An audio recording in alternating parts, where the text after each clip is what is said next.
Hi, I'm Amy from Mrs. Amy123, and today I'm going to be giving you some training on how to best manage and work in classrooms of split levels. Now before we get into the video, I just want to put a little disclaimer that my experience is limited to classrooms of 2 year groups.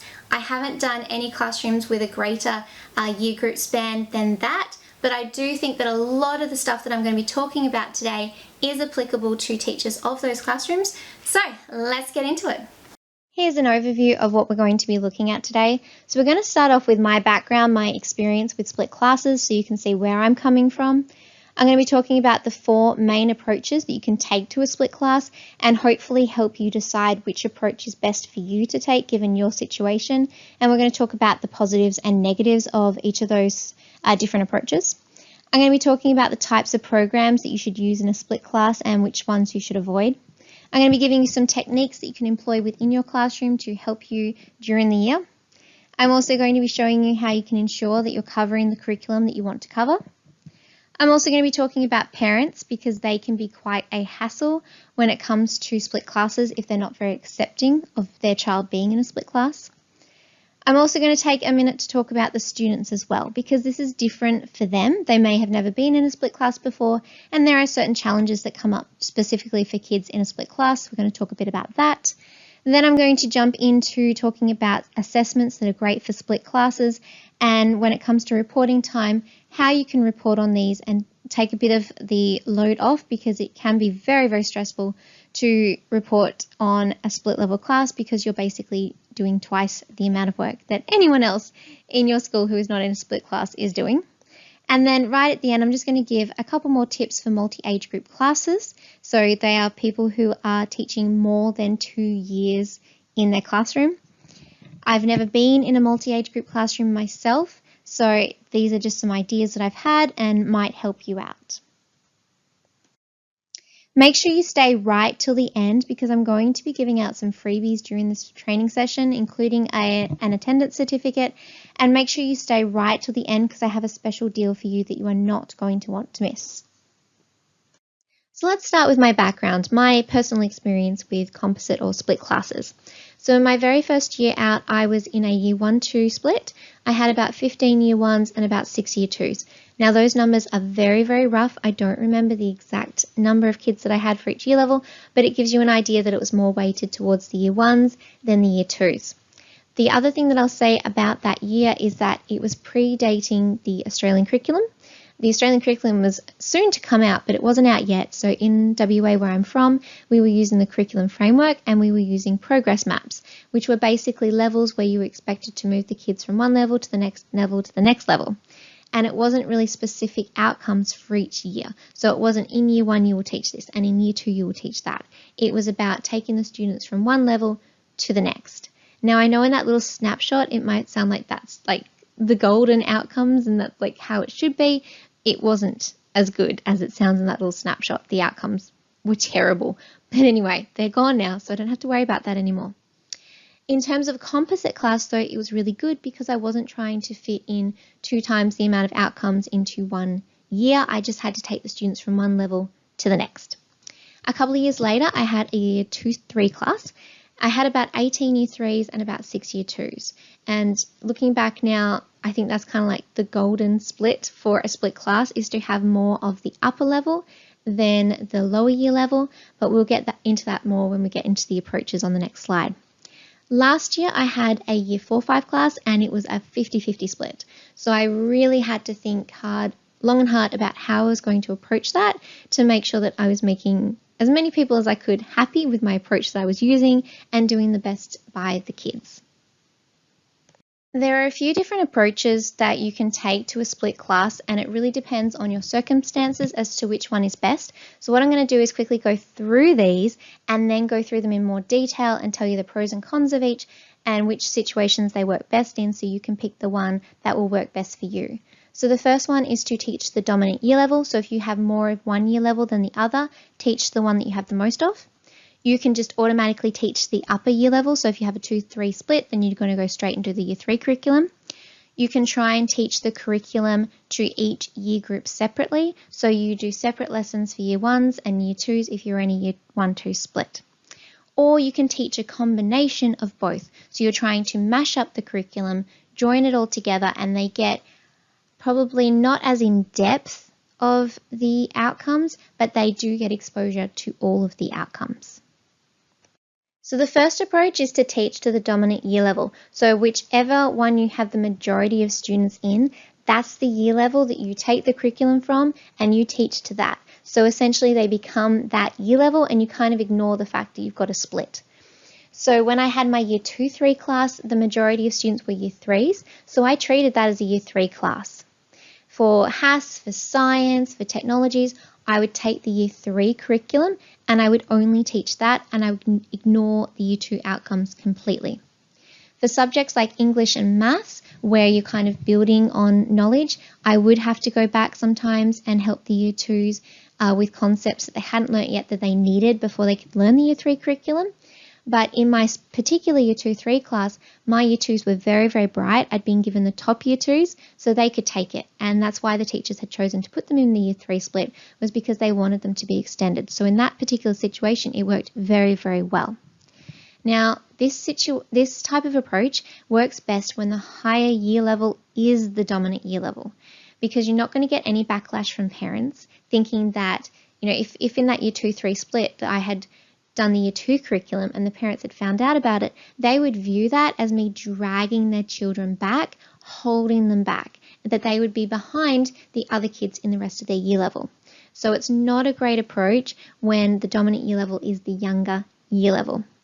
So for example, in my first split when I was in the year 1-2 class, the parents would not have been happy had I chosen in that particular circumstance to teach only the year 1 curriculum. The other thing that can happen is because you are teaching in depth those particular outcomes for the older year level, the younger students are going to be repeating them the next year. So you risk them getting bored in the following year because they're doing the same concepts, and you've got to ask yourself, okay, can they handle it? Are they the type of kids that each year they're going to be able to get more out of the outcomes that they're going to be learning? Is your teaching style different enough from the teachers in the next year level? You know, when they go to that next year level, are they going to feel like they're repeating everything, or are they just going to feel like they're learning things in a different way and they're going to be okay? The next approach is to teach to the upper year level, no matter how many students you have in that upper year level. Again, you're just going to be taking the curriculum for HAS, for science, those kind of learning areas, and just teaching them, but filling in the gaps for English and maths where the other students might be missing out on concepts that they need to adequately learn the upper curriculum. Now, students may have trouble keeping up in this approach because you may be trying to push them too quickly into outcomes that they are just not ready for. Students from the lower year level, again, would be repeating the same curriculum the next year. So in subjects like HAS and science, are they going to be getting bored? Are they going to feel like they know everything and have a negative experience when they go to their next teacher? Again, a solution to that is looking at the next year level's teachers and going, am I different enough from them that they're going to feel like it's fresh and new and be okay with that situation? Also, you're not going to get any backlash from parents because you're pulling everyone up as opposed to dragging anybody down. The next approach is to teach the year levels separately. So if you have a year 4-5 split, you're going to be teaching the year 4s only the year 4 outcomes. You're going to be teaching the year 5 outcomes to the year 5s, and never shall the two meet. Now, in this situation, there is no backlash from parents because each year group is getting what the parents view as the correct curriculum, and there's no doubling up. So those year 4s aren't going to go in a classroom the next year where they feel like they've learnt it all, know it all. However, this approach has a very high teacher workload. It is a lot of work and it has a very high teacher burnout rate. The other thing that's going to happen is the kids are only getting half of you, because in the time that you're setting up one lesson and getting those kids started, and then you have to go and get the next group started on their stuff, those year 4s aren't getting your attention, they aren't getting your help. So it really isn't a very effective approach in terms of your time and getting to those students and helping them out individually. So this is not a technique that I recommend in a whole classroom approach. You can take aspects of it, and in particular subjects, this may be a useful approach, but I do not recommend it for every single subject that you are teaching in a year. The last approach is to teach a combination of both curriculums. So you're teaching both curriculums equally, you're pulling from both curriculums, the students are getting exposed to all of the outcomes from both year levels. In this approach, there's no backlash from parents because you're teaching both curriculums, but there is still a slightly higher teacher workload because obviously you're having to go to both curriculums and you have to have a working knowledge of both. And you don't go into concepts as deeply as in a straight because you just don't have enough time. So especially in subjects like HASS and science, you're kind of on the surface of a lot of the concepts, but you're not digging as deep as you can in a straight. Now that you know those 4 approaches, which one do you pick for your class? Well, it all depends on your class and you personally. Pick the approach that you feel comfortable with, that you could justify to your admin team, to your parents, to the students. You have to be okay with the approach that you pick. I highly recommend that if the majority of your students are in the higher year level, just teach your class as that higher year level. Treat them as if they were a straight class and just do the outcomes from that year level. It's going to literally halve your workload because you're not trying to do 2 curriculums. It's going to take the burden off. It's going to take the stress off. Now, one of the arguments to doing that approach is that, the ability level in my class is just too great. I've got these weakies and I've got these upper students. It's just too big of a split to do that. Well, the fact is the ability range within a straight class can sometimes be greater or as great as that of a split class. In my split class last year, my weakest 2 students were not year 4s. And out of the top 5 students in my class, 2 of those were year 4s. So in my year 4-5 class, yes, I had a range of abilities, but it wouldn't have been any different than had those year 5s been in a class by themselves. So what you've got to do there is just treat those students who are on the weaker side, and by weaker side, obviously they might be at their year level, they're just in the younger year level.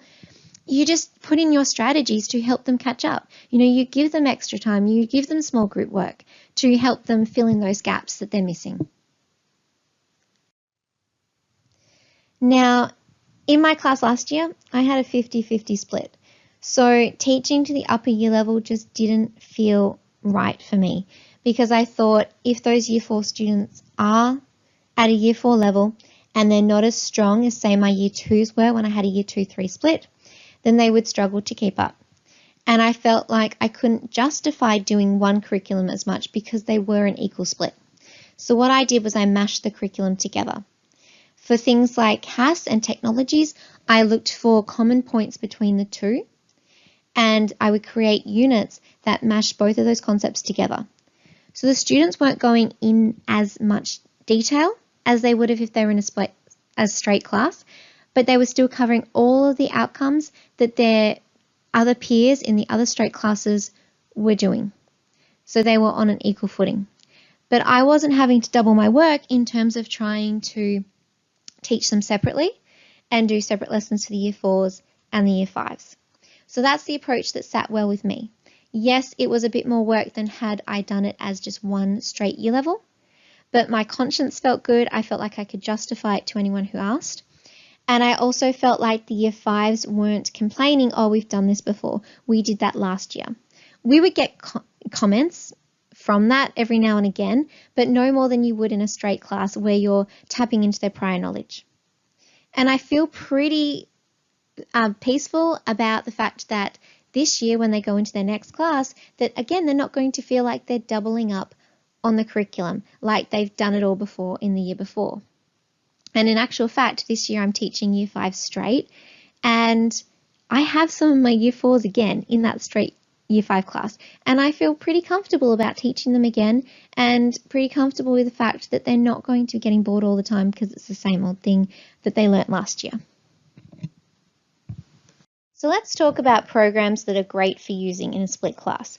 You want to choose programs that cater for a wide range of abilities. So it's not just here is the list for this week that you are learning, or here is the worksheet that you are doing for this lesson, it's wider than that, and it's really allowing those who need to be extended and those who are weaker or slightly behind to be able to be working where they need to be working. So an example of this is the spelling approach that I use. Now, I do have another PD session on this. If you are interested in going in more detail about this, please go and check that out. But a summary of it is that I have all of these lists. Each list has 10 words on it. I think at the moment there is something like 120 lists.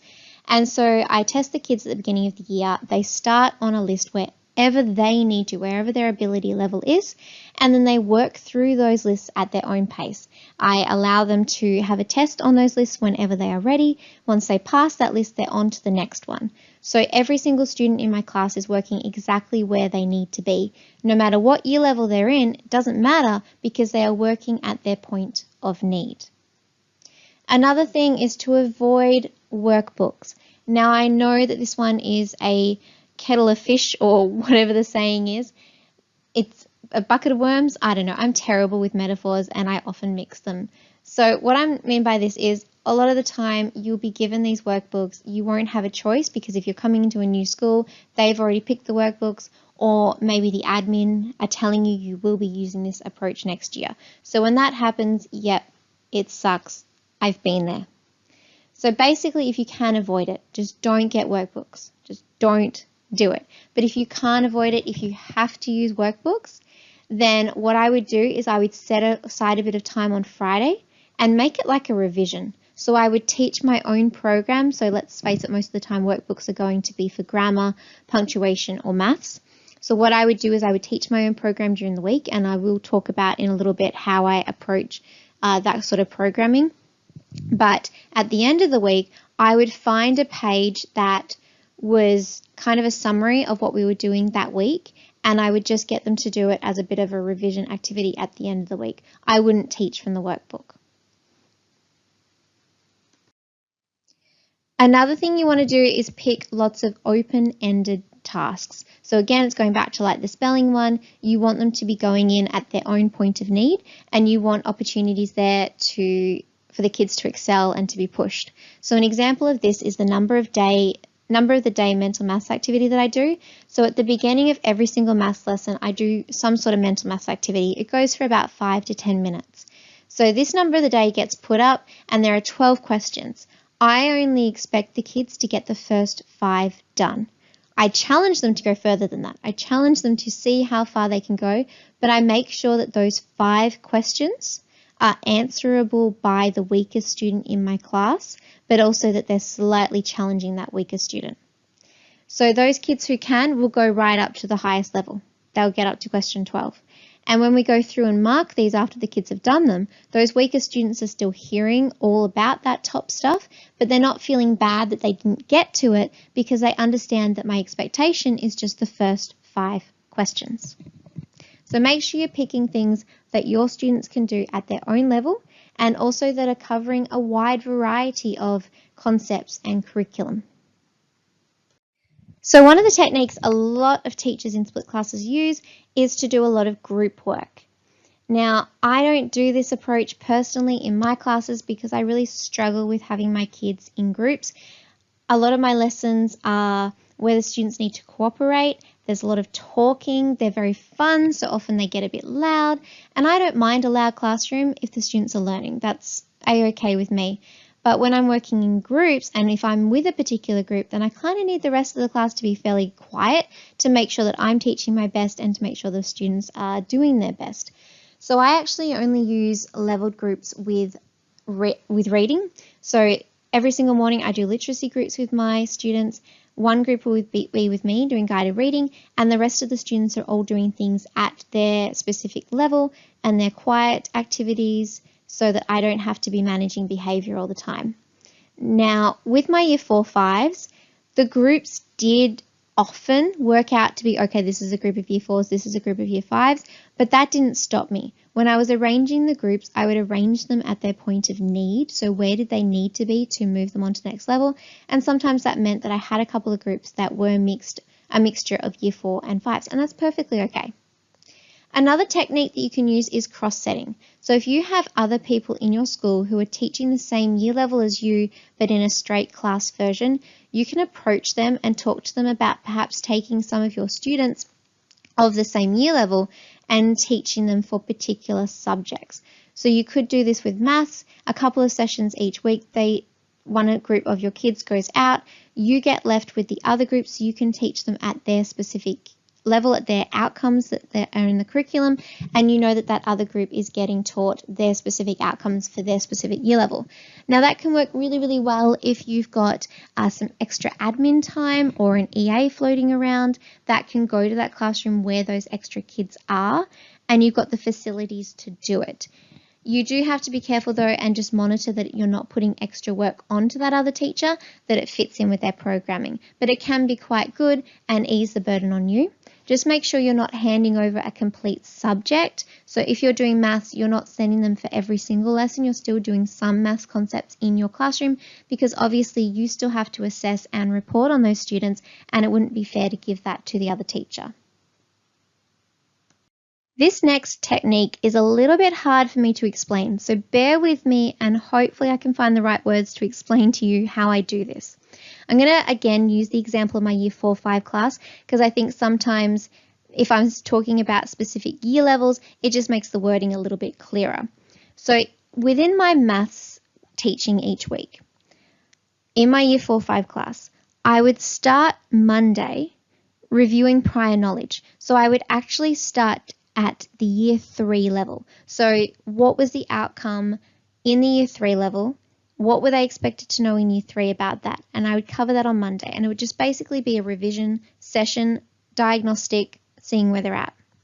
Then as the week progressed, I would start to get into the Year 4 version of that outcome. So we know that most outcomes in the curriculum framework, in the Australian curriculum, going back to my old days there, in the Australian curriculum, they kind of build on each other and we get scope of sequences.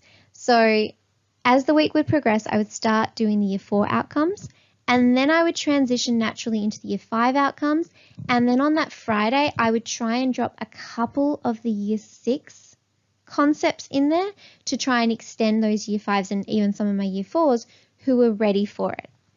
Now, by doing it that way, you are covering a lot, but you're not expecting the kids to get and understand everything that you teach in that week. So you have to be really, really careful with how you assess it and how you manage it. And I do have lots of conversations with the kids about, okay, so this is what my Year 4s are expected to know at the end of this week. And Year 5s, this is what you're expected to know. So I make it very clear. And then the Year 4s feel really, really clever when they master some of the Year 5 outcomes. And the Year 5s who are struggling feel really good because they're getting some of the Year 3 and the Year 4 concepts and they're building up on it. So it's actually a strategy that works really well. I use a version of it when I'm teaching straight classes as well. So I hope that technique made sense to you. Please let me know if you have any questions about it and I can try and explain it a little bit better. But it's basically taking them from one level and building upon that knowledge. If you haven't seen my term planners yet, I actually do a different maths concept every single week. So that's why I'm talking about over the course of a week how I'm building it up. Another technique is to make sure that you are doing testing to know exactly where your students are at. This is going to make sure that you are teaching them right at their point of need and you're not wasting time teaching things that they already know. So sometimes we read the curriculum and the outcomes are just dead easy for that year level and you go, why is this outcome even here?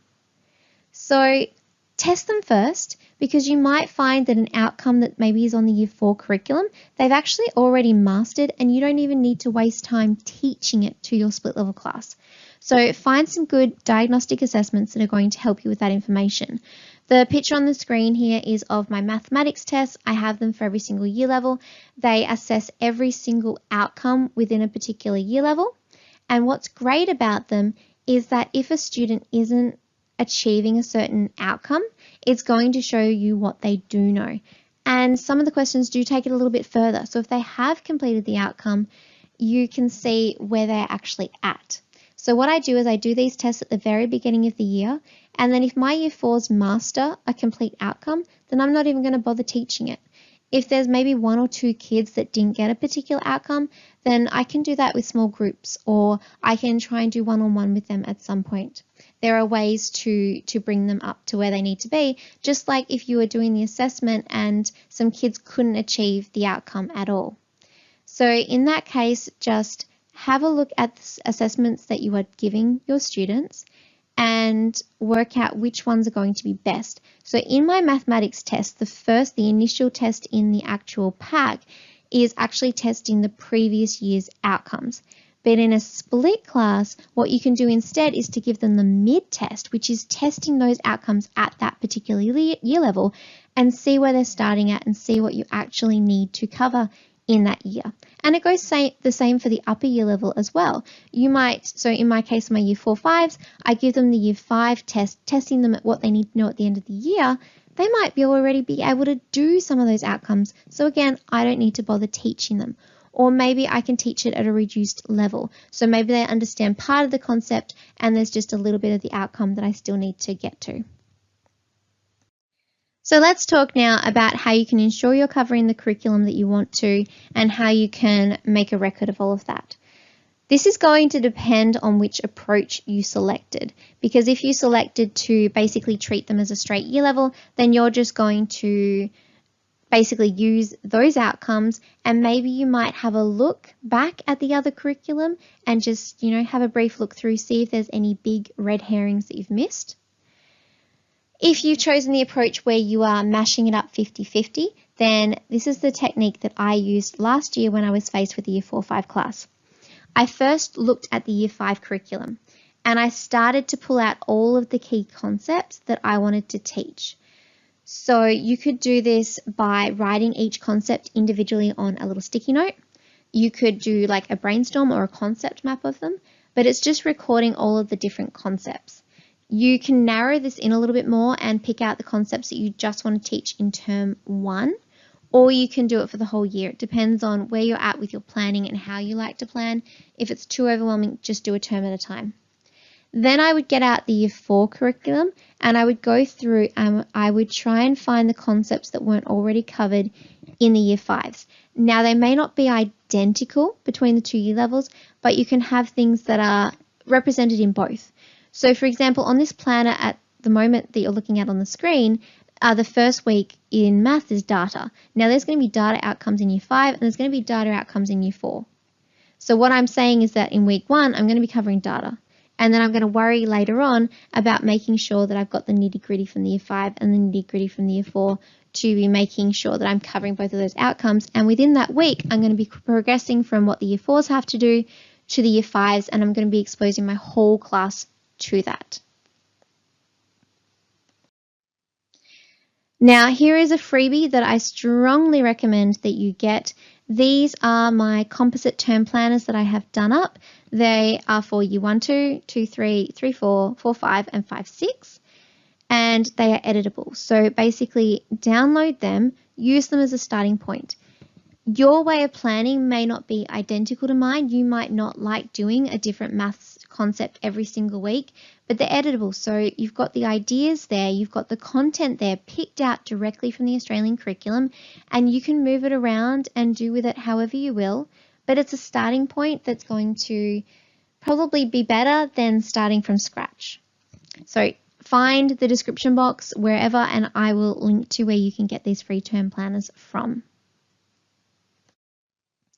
Going back now to that other freebie I was talking about a minute ago, these I call them checklists, and I'll explain why I call them checklists in just a second, but they're where I've got all of the Australian curriculum in a condensed form, and you'll notice that they have 4 columns to them, 4 blank columns.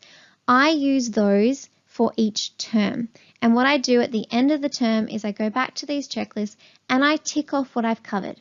And usually I write down a bit of information like which week I might have covered them in, or in what kind of detail I've covered them in, or if I've only covered like a little bit of the outcome, then I'll write in a couple of words about what I've covered.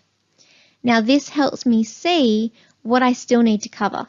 So when I go back to do term 2's planning at the beginning of term 2, I can look down here and see what are the gaps, and I can make sure they're being covered. And this is a great way to make sure that you're checking in and you're teaching both sets of outcomes 50-50 if that's the approach you've chosen to do. Before I was talking about my approach to maths and how I'm basically building their concepts up, in subjects like science and HASS, you can't exactly do it because it's not as much of a scope and sequence type thing. Sometimes the outcomes are completely different from one year to the next. So what I like to do for subjects like HASS is I mash the curriculum together. So I try and make units that at some way or shape flow between the Year 4 outcomes and the Year 5 outcomes. Usually in my classroom, I teach 10-week units. So I'm teaching HASS once a week, and that gives me 4 units a year. So what I did when I was faced with my Year 4-5 classroom was I cut up all of my Year 4 outcomes. I cut up all of my Year 5 outcomes, and I first had a look at what kind of goes together. What can I make fit together? And I would group them together, and I would keep looking at them until I could try and make 4 units. In some places, that meant that I would have some units that were only Year 5 outcomes, or some units might have been only Year 4 outcomes, whereas others were mashed. I did whatever I had to squeeze them together into 4 units. Yes, I had to get a bit creative every now and again to try and squeeze them together, but I made it work, and that's the most important thing. So I made up some units where I could tell you that I was 100% teaching every single outcome from Year 4 and 5 in HASS in my classroom last year. Yes, I did that. However, I was not going into as much detail or depth as I would have been had I been teaching a straight. And that's the trade-off. And you have to have some trade-off in a split class, because you are trying to do the job of 2 teachers. You really are. So you just need to forgive yourself, and you need to do what you can to make it work. Now, if mashing up 2 curriculums just sounds too overwhelming to you, then I've got you covered, because I've actually done it for you for all of the year levels between 1 and 6 where there are 2 year levels combined. I'm sorry to my multi-age group friends. I'm sorry I can't mash them up any more than that, but I've done what I can. So I don't recommend that you go and check these out right now. Please stay until the end of this training session, because I do have a deal for you that you're going to want to look at first. But these units are available if you don't want to do the planning yourself. Now let's give a little bit of focus to parents, because whether we like it or not, there is a big negative stigma attached to composite classes, especially if a parent's child is in the lower of the 2 year levels. So these are some of the comments that you'll probably hear or have heard from parents. I'm worried my child won't keep up with others. My child is too smart to be in a split. I'm worried my child is missing out. My child was put in a split because they're not as good as the rest of their peers. So these are all things parents say and they think. So let's go through these and give you some tips for how you can help parents deal with these. So the parent who says, I'm worried my child won't keep up, is usually a parent in the lower grade, but not always, and they're worried that their student was already behind, and now they're in a split year level. There's going to be pressure on them to try and learn those upper outcomes, and their child isn't going to be able to keep up with them. And that creates a lot of pressure, and that those parents feel that pressure. The my child is too smart to be in a split basically thinks that because they're in a split class, you're not going to be able to extend them. But often the parents who say this are not the parents of children who actually need the extension. They're those helicopter parents who are hovering around trying to really push their child beyond where their child actually is. I am worried my child is missing out. Those people are the ones that are concerned about their child being in such a small peer group within the classroom, especially if you're in a class, where there might only be year 6 students of one particular year level, then that's a really tight-knit little group, and if they don't mesh with the people in that group and they're not feeling welcome with their past peer groups, because when you're out in the playground, kids talk about, what's been happening in the classroom, and they often continue conversations on from what they were talking about in the classroom. So it can be really hard for another kid from another class to come along and join in with that. So that's where that parent is coming from. And the last one, my child was in a split because they're not as good as the rest. This comes from the fact that we used to stream classes, and those weak kids were put in the split because it was believed that we could try and help lift them up in a classroom where the previous year's outcomes were going to be focused on. This is a stigma that's really hard to break, especially if your school doesn't necessarily do streaming. Even harder if your school does do streaming and all of your parents know it. And often the parents aren't actually concerned about their child, they're concerned about themselves and how they are perceived by the other parents and the parents they have to try and save face with and be around because they're like, oh, my child's in the lower class. So let's talk about some strategies that you can use to deal with these parents. First of all, always reassure them as best as you can. Acknowledge their concerns, acknowledge that you have listened to their concerns and you know what their concerns are. So try and start with that in a conversation like, I hear that you are worried that your child is going to miss out, and then tell them the facts, tell them strategies that you are using so that might not be the case. Show them evidence. So if it's later on in the term and it's the parent who's complaining about their child not being pushed enough because they're in a split, show them the work and say, look, this is the level year 5 work. This is how your child is achieving at this year level's outcomes. Be clear in your classroom approach to tackling a split. So we talked about the 4 approaches at the beginning of this training. Know which approach you are going to pick and be ready to justify it. So when a parent walks in on the first day of school and they're feeling jittery about the fact that the child is in a split, you can either address it then or you can say, look, please, it's really, really busy on the first day of school. Can we arrange to have a meeting later on in the week where we can speak about this? And then sit down with them and show them the things that you are going to be doing to help their child at the year level that they are at.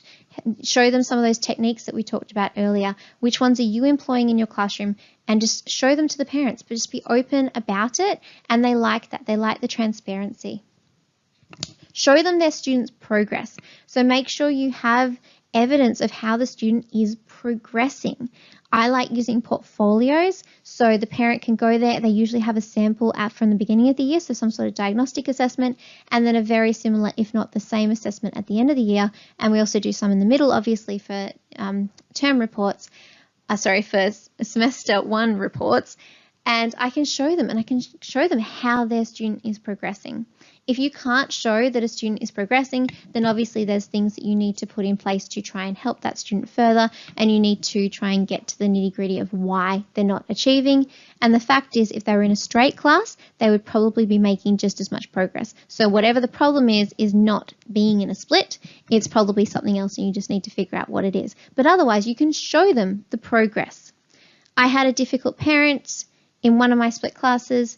She didn't feel like her child should be in the split class. She felt like we were dumbing him down. So what I did for that is I would basically give her copies of the curriculum outcomes for the year level above where he was, and I was ticking them off and showing her how he was working to achieve them.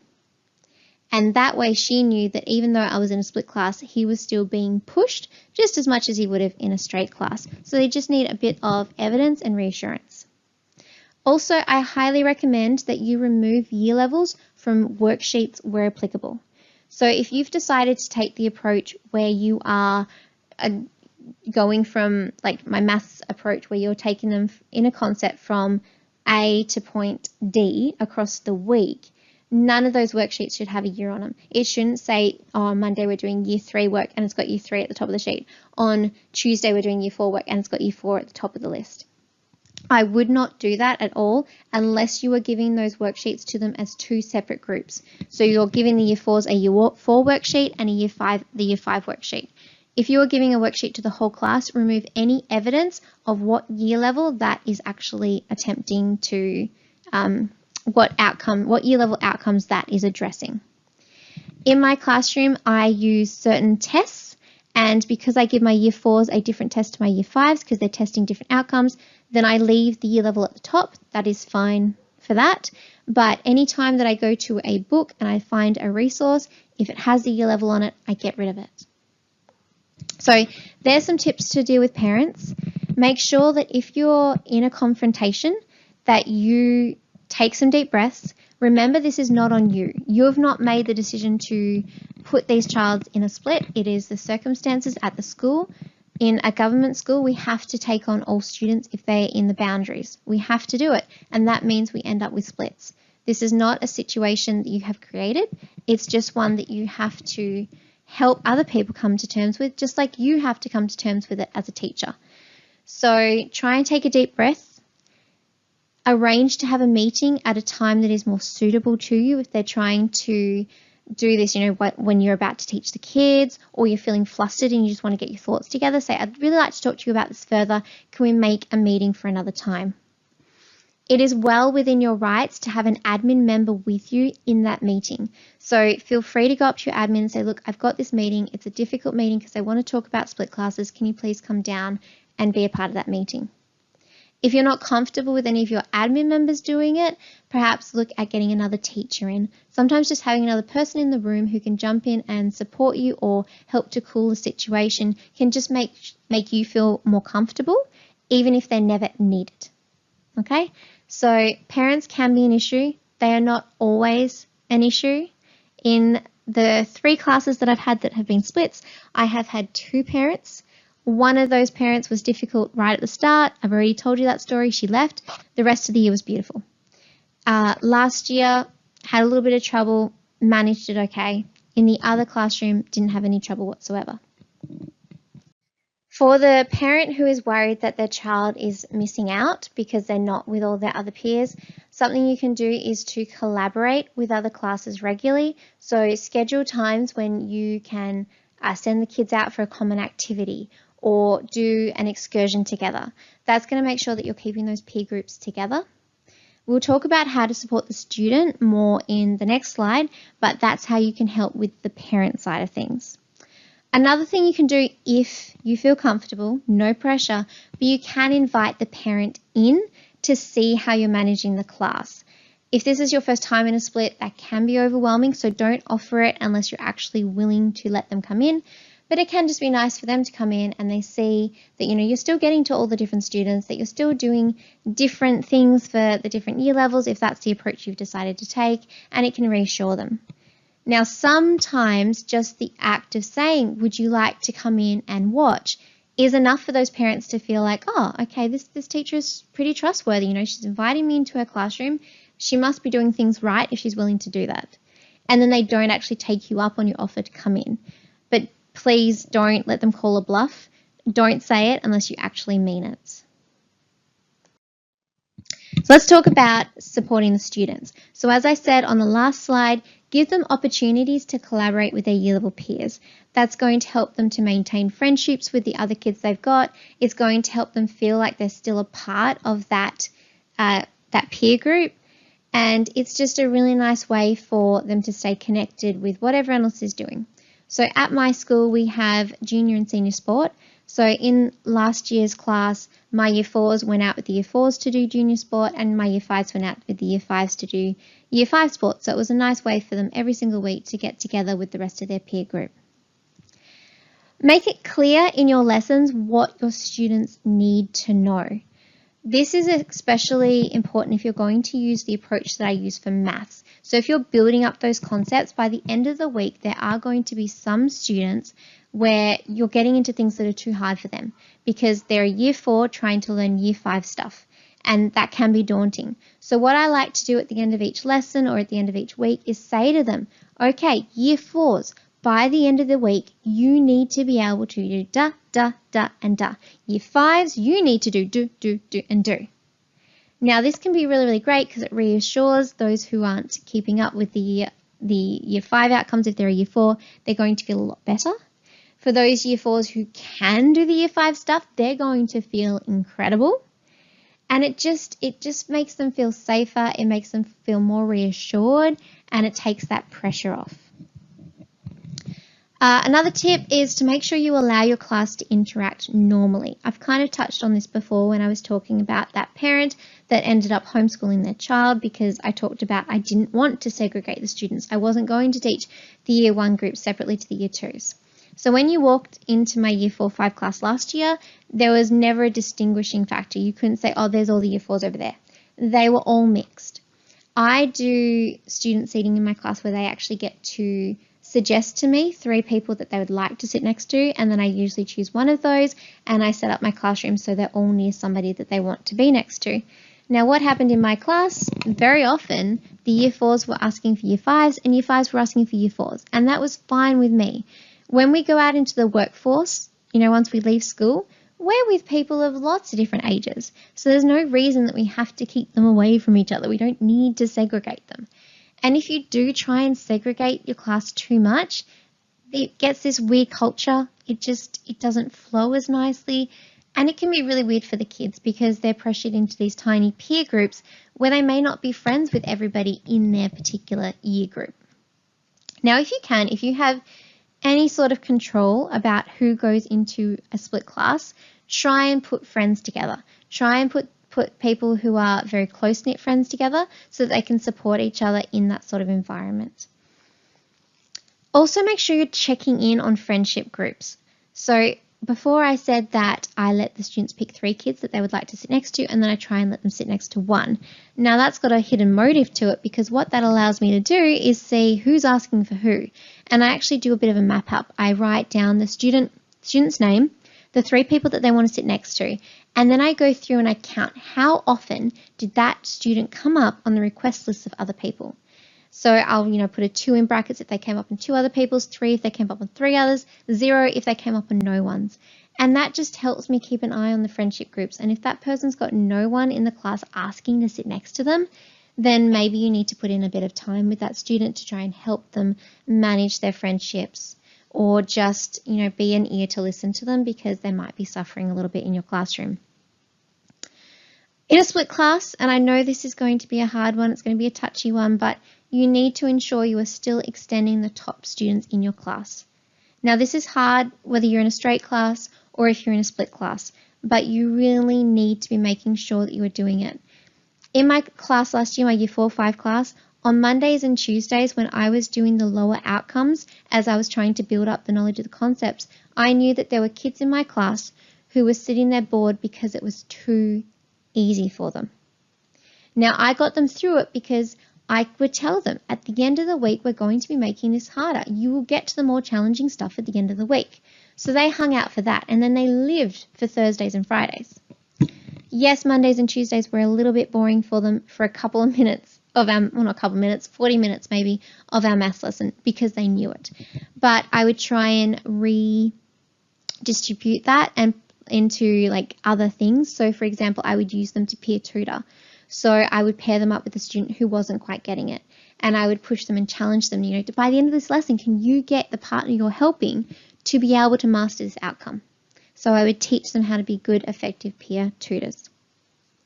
So ensure you are still extending those students, give them extra challenges. Maybe sometimes on those Mondays, instead of giving them what the rest of the class was giving them, I would give them an extra challenge. I would give them a problem-solving question, and they would do something different for a little while. While I had the rest of the class kind of settled doing some maths practice, I would pull those kids over and I would introduce a concept to them that was maybe above their year level that I didn't want to introduce to the whole class. So doing little things like that can help you. You just want to make sure that they're still being targeted. You don't want to kill their love of learning. The last thing is keep your expectations high. If it's one thing that I've learned from split classes is that if you expect those kids to achieve at a higher level, often they will rise to the occasion. So asking my students to think about the outcomes each week and say, these are the Year 4 outcomes this week, did you achieve them? Now, I'm not saying like I literally asked them to put up their hand or anything like that. It was just inside their head I was asking them to reflect. But having that thing of, I'm going to ask you, how'd you go against the Year 5 outcomes? And so the Year 4s would think about that. And some of them would be striving to make sure that they could achieve the Year 5 outcomes. They were pushing themselves and they were rising to the occasion. I'm not saying we have to put pressure on kids. I'm not saying we have to make them achieve above where they are meant to be achieving. I'm just saying if you put your expectations higher than what the expected outcomes are, often they will rise to the occasion. Just watch how you do it, how you frame the language, so that those weaker kids aren't going to feel left out. Okay, you can do that. It can be done. Assessments are tricky in a split level class, but I have touched on a couple of things before about assessments. You want to make sure that you are removing any year levels off of them if you are giving them to the whole class. In my classroom, in things like maths, where I am doing that growing of the concepts, the assessment that I would give them usually at the end of the week to kind of see how they've gone with all the concepts would cover a range. It would start from really easy questions and it would get to the really hard questions, and we would all do the same assessment. Not all kids would make it to the end of the assessment, but that was fine because they were showing me where they were up to. With other subjects, so in HASS, sometimes the assessment that they were doing was not necessarily on the outcomes for their year level. And that was fine because it was still giving me information. It was still letting me know how they were achieving. Okay, let's get into reports now. I should warn you, I might have one or two unpopular opinions in this section, but I'm just being honest with you about the way that I do things. So first of all, limit the number of assessments that you give when it comes to grading students and writing your report comments. By all means, assess during the term. I do it. You need to see how your students are progressing. But when it comes to actually writing reports, you should have a couple of really good quality assessments for each subject. The way that I do it is in maths, I have a test for each strand. It tests every single outcome. I give that to my students, then I mark it. And what I can easily see there is whether the students are achieving the outcomes, whether they're achieving above or whether they're achieving below. So from that, I get a good idea about whether that student is an A, B, C, D, or E student. Then I can moderate it with other work samples that I've done during the year. So does this student usually achieve at this level? If they achieve a D in the test and I know they're usually a C student, then I'm probably going to give them a follow-up assessment, or I'm going to be investigating a little bit more. Maybe they just had a bad day, okay? Or maybe they didn't retain any of the information longer than a week. So I'm going to follow that up. But that one assessment for that strand has given me pretty much a really good, strong idea of what grade it is. It's made me confident in my decision to grade the student. And then that becomes my report writing comments. I just look through there for what the student can or can't do, and that's my report comment. Within my tests, I've made it so that there is a range of questions for each outcome.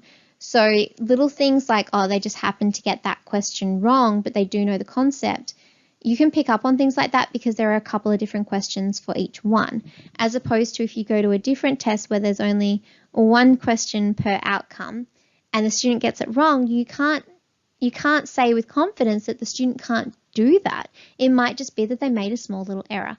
Whereas in my test, I feel really confident to write report comments just based on that one assessment. So pick really good quality assessments. And for maths and English, I usually give for maths, I usually give separate tests. So I give the year 4s in my class a year 4 test, and I give the year 5s a year 5 test. In the English assessments, I'm picking one assessment for the whole class where I can test for the different outcomes, where those outcomes are going to feature in both of the work samples as to whether they're doing it or not. Now, here's my unpopular opinion. In subjects like HASS and science, if I was teaching science, I don't, but if I did, in technology, I'm going to take a work sample no matter what year level it's from. So I'm not going to try and only assess my year 4s against the year 4 outcomes. And I'm not going to only assess my year 5s against the year 5 outcomes. I'm going to take those different assessments that I've done throughout the term, and I'm going to look at them and give them a grade for HASS.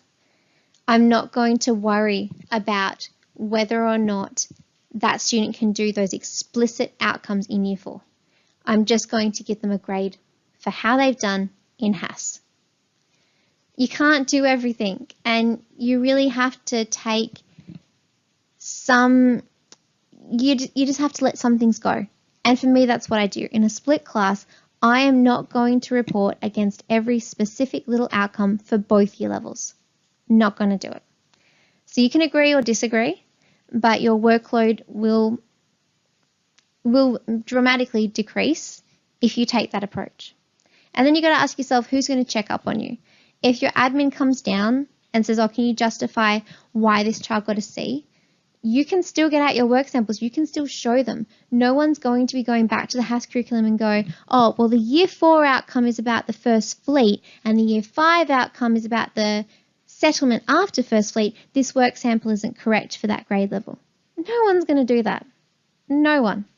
So please take it the way you want to, agree or disagree, but it will make your life easier. The other thing with reports is start early. So I always start reports early. As soon as I go back in term 2, I'm starting to think about which assessments I'm going to give my students. I'm starting to do the little things like setting up my report documents and all that sort of stuff. Now, I do actually have a separate course for writing reports and making it simpler and easier. So if you're interested in that, I'll put a link to it. And you can sign up now if you would like to, but it won't really start. There won't be the Facebook support group for it until term 2 starts, or term 4 if you are watching this at a later date. Okay, that brings us almost to the end of this presentation, and I want to just give a shout out to the MAG teachers out there. So that's what I refer to as the multi-age group teachers. They're teaching a wider range than 2 levels. 2 year levels is already hard enough, let alone adding 3 or 4 or 5. I hear you that it is a challenge, and I'm sorry that I can't give you more specific tips on how to address that because I've never been in that situation. However, I can tell you my few ideas for if I was in that situation. First of all, I would be looking at those similar kind of approaches that I talked about at the beginning of this training, and I would be thinking about, do I want to try and aim for the middle year level? Do I want to go with the majority? And asking myself those kind of questions, it really depends on the makeup of the class, and they could be so different from each other. What I would probably do is cycle through the curriculum, especially if I was going to be in that school for longer than a year. So what I mean by that is perhaps the first year that you're there, you're teaching the year 3 HASS and science and technologies curriculum. And then the next year you cycle and you do the year 4s. And then you do the year 5s or whatever year groups you have. You cycle through those concepts. I wouldn't be trying to do every single subject separately. I wouldn't be trying to get them to work on their own all the time. I would definitely be giving a lot of project-based learning. So if the year 1s are looking at weather and the year 2s are looking at earth and the year 3s are looking at community and the year 4s are looking at first fleet in their HASS concepts, I'd be giving a project where each of those students could go off and learn a little bit about those things and come back and report on that or whatever kind of activity you want to do on it. But I wouldn't be teaching all of those things. I wouldn't be trying to do all those things within a term. It's too much and it's going to stress out the kids. One argument you might have against that is, well, how on earth can my year 1s learn about first fleet? Like, it's a year 4 concept. It's too big for them. No, it's not. You can teach your kids about anything. It's just about the way that you phrase things, the way that you explain it. And you can make one concept work for a bunch of year levels. Now, if you do decide to cycle the curriculum and you are not there every year, so maybe you did what I did, I went off to country for 1 year and then I came back to my hometown. Well, you can leave notes for the next year's teacher. Say, this year I taught the year 3 curriculum. I recommend that this year you teach the year 4 curriculum. It's going to help them out. They're going to be grateful for any notes or suggestions that you left them. I'm going to be showing you a very special deal in just a second, so please stick around for that. But here are some final words about split level teaching. First of all, split classes are harder. No one can disagree with that. You are expected to do so much more work than the teacher teaching the straight class, but you are expected to do it in the same amount of time with the same amount of prep time each week, and it's hard. What you need to do is you need to employ the strategies that work for you. You need to do you, and you need to not worry about anyone else and what they're doing, and you need to forgive yourself for not being able to do everything. It's okay. It is okay not to cover every single outcome for both year levels. Because I'm telling you right now, there are teachers in straight classes who aren't covering every single outcome. I probably own up to it myself. In health, I don't know that I cover every single outcome every single year. I don't know that I do it because health isn't one of my priorities. So forgive yourself and just take a breath. You can do this. You will survive a split level class. And if your school is fair, you'll only have to do it for 1 year. And then, speak up and say, I did it this year. Somebody else needs to do it next year. If you're at a school where that's not possible because it's a very small school and you're always going to have split classes, then it's a bit of a sacrifice that you make. You could move to somewhere else that doesn't have split classes, but let's face it, it's not what you want to do. You're there for a reason, and each year it's going to become easier. It really is. You're going to learn more strategies and more tips to dealing with a split class if you're in it every year, and you're going to find a way to make it work for you, and each year will become easier. I told you at the start that I had a special deal that you are not going to want to miss, and this is it. Remember those science and HASS bundles that I showed you earlier that covered every single outcome for 2 year levels? Well, I put them into an ultimate bundle for you with an extra little goodie in there that I'll talk about in a minute. So with the science and the HASS, what I have done is I've created 4 units, so 1 unit for each term that covers every single outcome for both year levels. So if you get the year 4-5 split, you're going to get 4 HASS units that cover every single year 4 and year 5 outcome. Done. Unit planner done comes with just about all the resources that you need to teach it. So all the worksheets, all the posters, all the presentations, all the marking rubrics, everything you could possibly need for that subject is in there. Then I've also put in some text type units. So there's 5 text types. Let's see if I can remember them all. Procedure, narrative, report, poetry, and persuasive. There's a unit for each of those. They come with all the resources as well. And on the planners, you get both sets of outcomes so you can see and show your admin, both sets of outcomes that you're teaching. Now, if you go to my website, www.mrsamy123.com, put one of these ultimate planners into your cart, you'll see first of all that they're already significantly discounted from their value.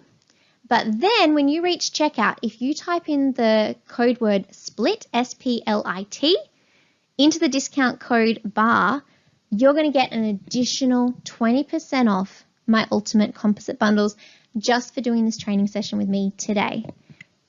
I'll let that sink in for a bit about having all of your HASS and science planning done and your text types. Plus, I've also put in technology units. Now, the technologies curriculum is done a little bit weird. It's in bands, so they have outcomes that the year 1-2s address, the year 3-4s address, and the year 5-6s address. So within those technologies units, I haven't put in both sets of outcomes for both year levels if they are the year 2-3 or year 4-5 composite unit, just because of the way the technologies curriculum is done. But you also get 4 technologies units in there that you can use. So your technologies is done, your HASS is done, your science is done, your text types is done. Could it get any better than that? I don't think it could. So that code can be used anytime from now on. Go and check them out, see what you think. Lastly, you can get an attendance certificate for attending today. All you have to do is go to the link that's in a description box somewhere around this video, depending on what platform you are watching it on. It will be an editable PowerPoint file. So all you have to do is write in your name and the date that you took this, and then there's a PD certificate all done and ready for you. Well, that brings us to the very end of this training session. I really hope this has been valuable for you. I hope you feel a lot less stress about going into a composite class and that you are going to have a better year for it. Now, if there's anything I missed in this video, if there is anything else you want to know, feel free to leave me a question and I will do my best to answer it. Or if I have a solution, I will do my best to give you that solution. Thank you so much for joining me today, and I'll see you around.